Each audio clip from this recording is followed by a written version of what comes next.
प्रभु यीशु मसीह का बहुत बहुत धन्यवाद होवे। अज 2 नवंबर 2020 जिहदे विच खुदा ने सानू अज तक जिउंदे रखिया, इहदे लई असीं प्रभु दे बड़े शुक्रगुजार हां। मेरे अजीजो,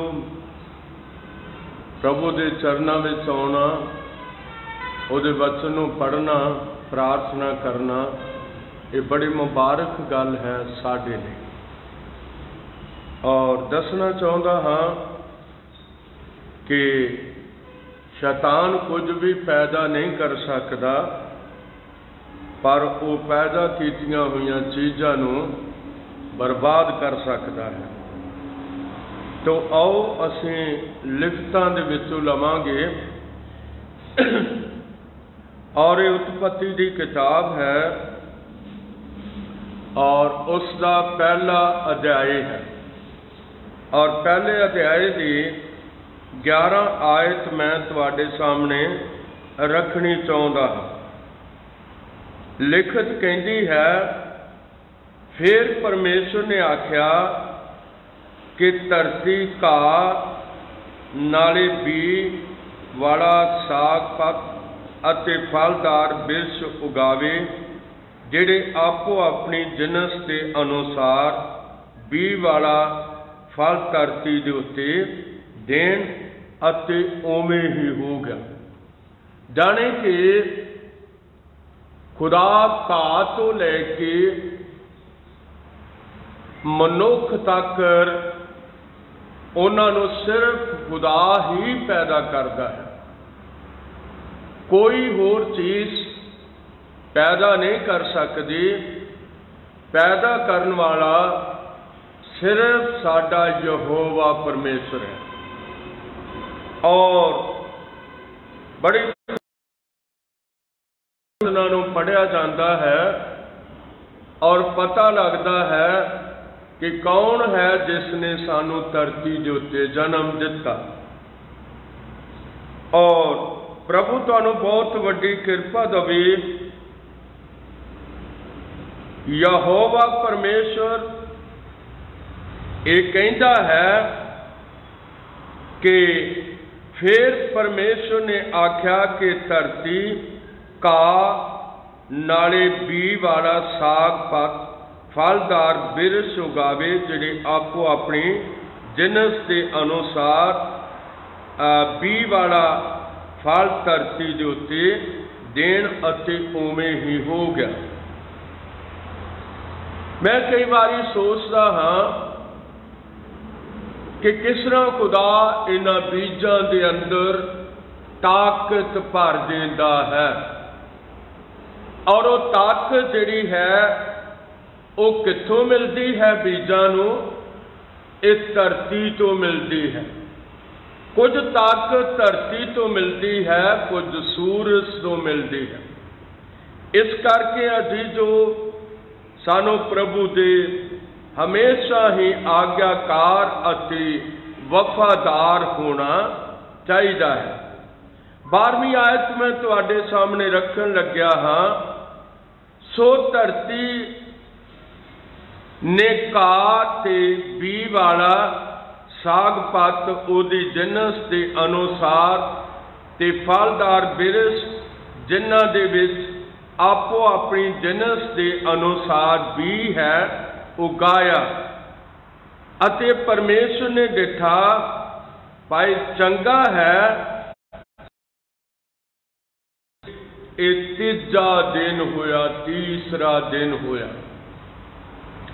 कदे बाइबल नूं लैके उहदी किरपा दे नाल पढ़ो और इस बाइबल दे नाल अपनी जिंदगी गुजारो कि खुदा तुहानू इहदे लई बहुत वड्डी बरकत देवेगा।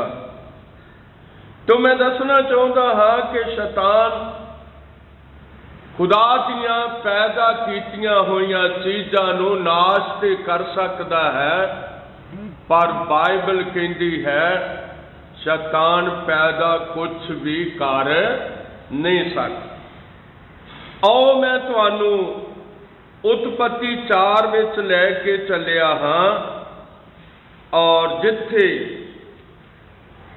असी 4:8 विच हाबल नूं वेखांगे। हाबल खुदा दा भेजा होया एक आदमी है जो धरती दे उत्ते सी और आदम दा पुत्र सी। वचन कहता है फिर कैन ने अपने भरा हाबल नूं कुछ कहा अते जादों खेत विच सन तां इउं होया कि कैन ने अपने भरा हाबल दे विरुद्ध उठ के उन्हों मार सुट्या। तां यहोवा ने कैन नूं आख्या तेरा भरा हाबिल किथे है? उसने आख्या मैं नहीं जानता, भला मैं अपने भरा दा राखा हाँ। फिर उसने आख्या कि तू की कीता? तेरे भरा दे लहू दी आवाज़ जमीन वालों मेरे अगे दुहाई देंदी है। हुण तू जमीन तो जिन्ने अपना मुंह तेरे भरा दे लहू नूं लैण लई तेरे हथों लैण लई खोलिया है शराबी होया। मेरे अजीजो, असी वेखते हाँ कि मनुख नूं पैदा करन दे लई भी लहू जिहड़ा है वो यहोवा परमेश्वर वालों है, क्योंकि जान जिहड़ी है ये लहू दे अंदर हुंदी है।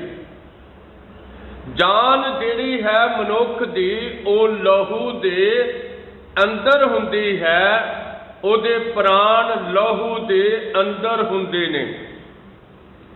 इस करके खुदा नहीं चाहता कि कोई मनुख मारिया जावे और जेड़े मनुख उस आदमी नूं फड़ के एवें ही मार देंदे ने वो जरूर लेखा देणगे उस जान दा जिन्हां नूं उन्होंने मार दिता है। मेरे अजीजो, प्रभु तुहानूं बहुत वड्डी बरकत देवे। तो असीं देखते हाँ जद मनुख जाति इस संसार दे विच आई और हाबल की थां दे उत्ते फिर असीं देखते हाँ कि खुदा ने सेत नूं दिता। सेत नूं उहदी थां दे उत्ते रखिया कि वो परमेश्वर दा पुत्र होवे।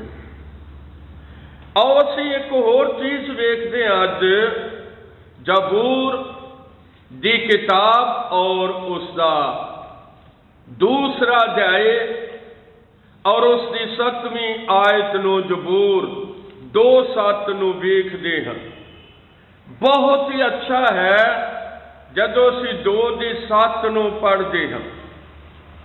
लिखत कहती है मैं फरमान दा हौका दियांगा। यहोवा ने मैनू आख्या है कि तू मेरा पुत्र है, मैं अज तैनू जन्म दुआया। प्रभु बहुत वड्डी कृपा दवे। तो उसने क्या तू मेरा पुत्र है, अज मैं तैनू जन्म दुआया। किहदे बारे है? किहदे बारे ये गल आखी जाती है?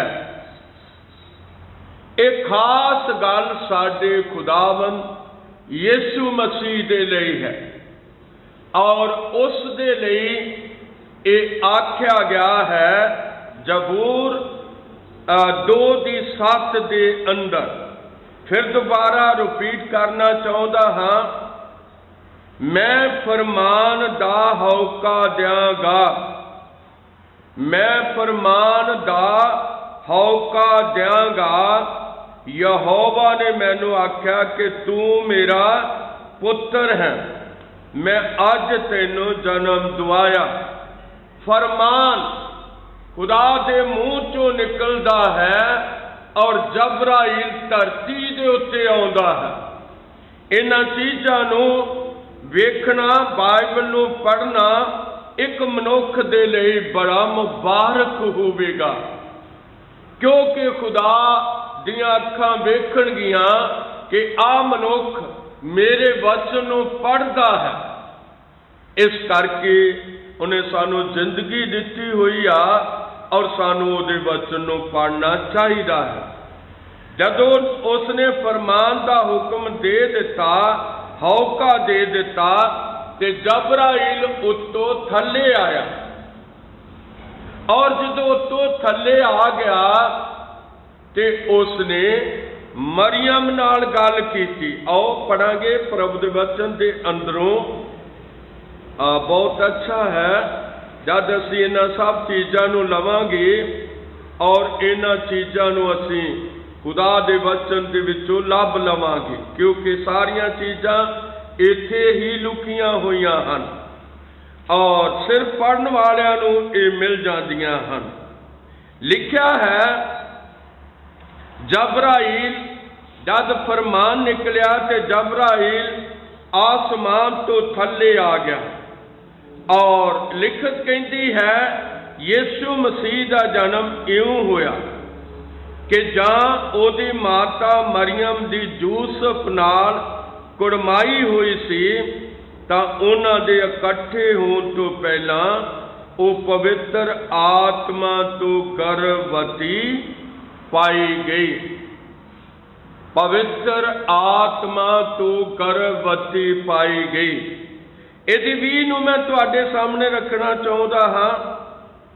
जे मैं तुहानूं 19 भी पढ़ के दे दियां तो कोई गल नहीं है, 19 नूं भी पढ़ लेंदे। तद उहदे पति यूसुफ ने जिहड़ा धर्मी पुरख सी अते इह नहीं सी चाहुंदा भाई उहनूं कलंकन प्रगट करे, ये दलील कीती जो उहनूं चुप कीतियां त्याग दवे। मेरे अजीजो, प्रभु तुहानूं बहुत वड्डी बरकत दवे। ये चीज़ां जिहड़ियां ने बहुमुल्लियां ने, जमीन अते आसमान इन्हां दी कीमत अदा नहीं कर सकदे जिहड़ियां लिखतां खुदा ने मेरे और तुहाडे बचाओ लई रखियां होइयां ने। और इत्थे मैं भी आज पढ़नी चाहुंदा हां, यूसुफ उदास हो चुकिया होया है और मुंह तो यह भी नहीं कहना चाहता, मरियम नूं कुछ नहीं कहना चाहता, यह भी नहीं कहना चाहता कि मरियम कलंकन है, यह भी यूसुफ नहीं कहना चाहता। पर वो कह रहा है मैं चुप कीते, मुंह नहीं खोलांगा, चुप कीते मैं उन्हों त्याग देंगा।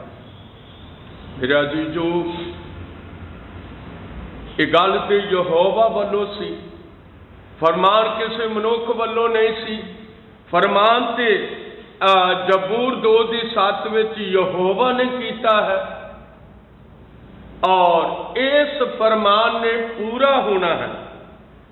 तो लिखत कहती है 20 आयत, मत्ती 1:20 आयत कहती है, पर जां ਉਹ ਇਹਨਾਂ ਗੱਲਾਂ ਦੀ ਚਿੰਤਾ ਵਿੱਚ ਪਿਆ ਹੋਇਆ ਸੀ। ਕੌਣ? ਯੂਸੁਫ ਇਹਨਾਂ ਗੱਲਾਂ ਦੀ ਚਿੰਤਾ ਵਿੱਚ ਪਿਆ ਹੋਇਆ ਸੀ ਔਰ ਉਸ ਰਾਤ ਉਹ ਚਿੰਤਾ ਵਿੱਚ ਸੌਂ ਗਿਆ ਔਰ ਜਬਰਾਈਲ ਯੂਸੁਫ ਦੇ ਕੋਲ ਵੀ ਗਿਆ ਔਰ ਉਸ ਨੂੰ ਆਖਿਆ, ਯੂਸੁਫ ਮਰੀਅਮ ਨੂੰ ਘਰ ਲਿਆਉਣ ਤੋਂ ना डर, क्योंकि जिहड़ा उहदी कुख विच है वो पवित्र आत्मा तू है। वो पुत्र नूं जन्म देवेगी अते तू उसका नाम यीशु रखना, क्यों जो वो अपने लोकां नूं उन्हां दे पापां तों छुड़ावेगा। जिस तरह बालक लहू अते मांस विच सांझी हुंदे हन, इसे तरह वो भी लहू अते मांस विच सांझी होया अते भ्याल बनिया। तो असीं देखते हैं वो काहदे लई लहू ते मांस विच सांझी होया, तां जो अपने लहू नाल सानू छुड़ा सके, अपने लहू नाल सानू छुड़ा सके। वो इस करके लहू अते मांस विच प्यार बनिया है। प्रभु बहुत बड़ी बरकत होवे। तो मेरे अजीजो, जब उसने लहू अते मांस वाले शरीर विच आउणा सी और बैतलहम के अंदर जगह नहीं सी मिल रही, मैं तुहानू लूका वाल लैके जांदा हां। लूका कुछ गल्लां नूं स्पष्ट करदा है और असीं लूका वाल जांदे हां, उसनूं पुछना शुरू करदे हां। लूका पहला अध्याय और उसकी कुछ आयत मैं तुहाडे सामने रखनी चाहुंदा हां। लूका पहला अध्याय और इत्थे लूका कहता है, वचन कहता है 33 आयत, लूका 1:33, ओ जुगो जुग यकूब दे घराने उत्ते राज करेगा अते उहदे राज दा अंत ना होवेगा। तद मरियम ने दूत नूं आख्या, एक कीकर होवेगा जद मैं पुरुष नूं नहीं जानती। दूत ने उस नूं उत्तर दिता कि पवित्र आत्मा तेरे ऊपर आवेगा और अत महान दी कुदरत तेरे उत्ते छाया करेगी, इस करके जेड़ा जम्मेगा वो पवित्र अते परमेश्वर दा पुत्र कहावेगा। प्रभु तुहानू बहुत बड़ी बरकत होवे। तो ये लहू अते मांस विच परमेश्वर दा पुत्र आप भाईवाल बनिया, जाने कि आप खुद वो भाईवाल बनिया। प्रभु बहुत बड़ी कृपा दवे। ये बहुमुल्लियां चीज़ां ने जिन्हों अज मनुख पढ़ना नहीं चाहते। अज मनुख अपनी जिंदगी किसी होर ना कम्मां दे विच रुझा लैंदे ने, पर खुदा दे वचन नूं पढ़दे नहीं हन। तो वचन कहता है 35 आयत मैं फिर पढ़नी चाहता हाँ, मैनू बहुत अच्छा लगता है। दूत ने उसनूं उत्तर दिता कि पवित्र आत्मा तेरे ऊपर आवेगा और अत महान की कुदरत तेरे उत्ते छाया करेगी, और इस करके जेड़ा जम्मेगा वो पवित्र अते परमेश्वर का पुत्र कहावेगा। और जबराइल ने एलिजबेथ बारे मरियम नूं खबर दिती है। ये लिंक किस तरह है? ये जिंदगियां दा लिंक खुदा तो बिना बन नहीं सकता। और इथे लिखत कहती है, और वेख तेरी साक एलिजबेथ ओनू भी वडेपे दे विच पुत्र होण वाला है, जिहड़ी बांझ कहाउंदी सी, ओदा ये 6वां महीना है। इन्हां गल्लां नूं असीं जदों बाइबल दे विचों लैंदे हां ते बाइबल मुबारक है, लेकिन दुख की गल है कि बहुत सारे लोगों ने बाइबल पढ़नी ते पढ़ाउणी बंद कर दी हुई है। मेरे अजीजो, मैं तुहानू बेनती करदा हाँ, बाइबल लो और उसनू पढ़ो, अपनियां अखां नाल पढ़ो, क्योंकि ये खुदा दा ओ वचन है जिहदे बारे उसने मत्ती 24:35 विच क्या है, जमीन अते आसमान टल जाणगे पर मेरे मुंह दे कहे हुए वचन कदे नहीं टलणगे। फिर मैं दसना चाहता वो क्यों उन्हां बालकां विच सांझी होया जिहड़े लहू अते मास विच आउंदे हन और उन्हां विच भाईवाल बन गया, सांझी हो गया। क्यों? मेरा ते तुहाडा लहू अते मास दोषी है, लेकिन वो पाक लहू है। दोवें हाथ उठा के कहना, यीशु दा लहू पाक लहू है, जिसने सानू साडे गुनाहां तो छुटकारा देना सी। इहदे लई मुढ़ले हिस्से विच जांदे हां और उत्थे उत्पत्ति 3:15 आयत विच खुदा बोल रहा है, सप नूं कह रहा है, मैं तेरे विच अते तीवी विच, मैं तेरे विच अते तीवी विच वैर पावांगा। मैं तेरी संतान अते तीवी दी संतान, मैं उन्हां विच वैर पावांगा। तेरे विच तीवी विच, तेरी संतान तीवी दी संतान विच वैर पावांगा। ये तीवी दी संतान कौन है? ये साडा खुदावंद यीशु मसीह है। ਇਹਦੇ ਵਿਖੇ ਲਿਖਿਆ, ਇਹਦੇ ਵਿਖੇ ਯਹੋਵਾ ਪਰਮੇਸ਼ਰ ਕਹਿੰਦਾ ਸੱਪ ਨੂੰ, ਇਹ ਤੇਰਾ ਸਿਰ ਪੇਵੇਗਾ ਔਰ ਤੂੰ ਇਹਦੀ ਅੱਡੀ ਨੂੰ ਡੰਗ ਮਾਰੇਗਾ। मेरे अजीजो, प्रभु तुहानू बहुत वड्डी बरकत होवे।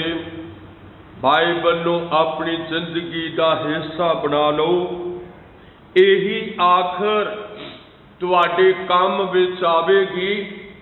इहो ही वचन तुहानू आखिरी,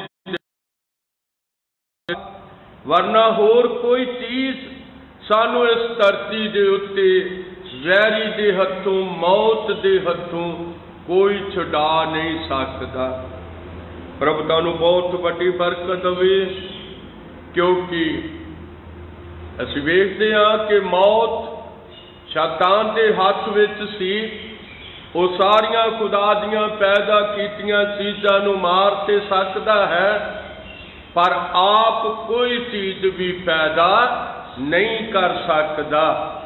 और मैं तुहानू कुछ नहीं दसिया, बल्कि वचन दसदा है कि वो घाह तो लैके, फिर मैं तुहाडे सामने पढ़ना चाहता, वो घाह तो लैके फलदार बिरछां तक सारियां चीज़ां ओही पैदा करता है। और लिखत कहती है, फिर परमेश्वर ने आख्या कि धरती घाह नाले बी वाला साग पत अति फलदार बिरछ उगावे, जिहड़े आपो अपनी जिनस के अनुसार बी वाला साग पत धरती के उत्ते देण, अति उवें ही हो गया। प्रभु बहुत वड्डी कृपा देवे। यह आज सुबह सवेर का छोटा जिहा संदेश है जो मैं तुहाडे सामने मेरे अजीजों लैके आया हाँ। मैं तो इस बाइबल के पन्ने ही परत सकता हाँ, पर इहदियां लिखतां देण वाला साडा यहोवा परमेश्वर है। ओही इहदियां लिखतां देंदा है। उसे ने मैनू ते तुहानू धरती दे उत्ते घल्लिया है। उसे ने मैनू ते तुहानू जिंदगी दिती है। उसे ने मैनू तुहानू मास अते लहू नाल भरिया होया शरीर दिता है, तां जो असी प्रभु की इच्छा नू पूरा कर सकीए। आओ दुआ करांगे, हाथ जोड़ांगे, बेनती विच आवांगे। साडे प्यारे प्रभु यीशु मसीह, तेरा बहुत बहुत धन्यवाद होवे। सुबह सवेर प्रभु तेरी हजूरी च आउणा, तेरे वचन नूं पढ़ना मुबारक है। प्यारे खुदावंद तू बहुत वड्डी जा किरपा कर, सुन वालियां ते तेरे वचन का गहरा असर होवे। शुक्र होवे। दुआ यीशु मसीह दे नाम विच मंगदे, आमीन।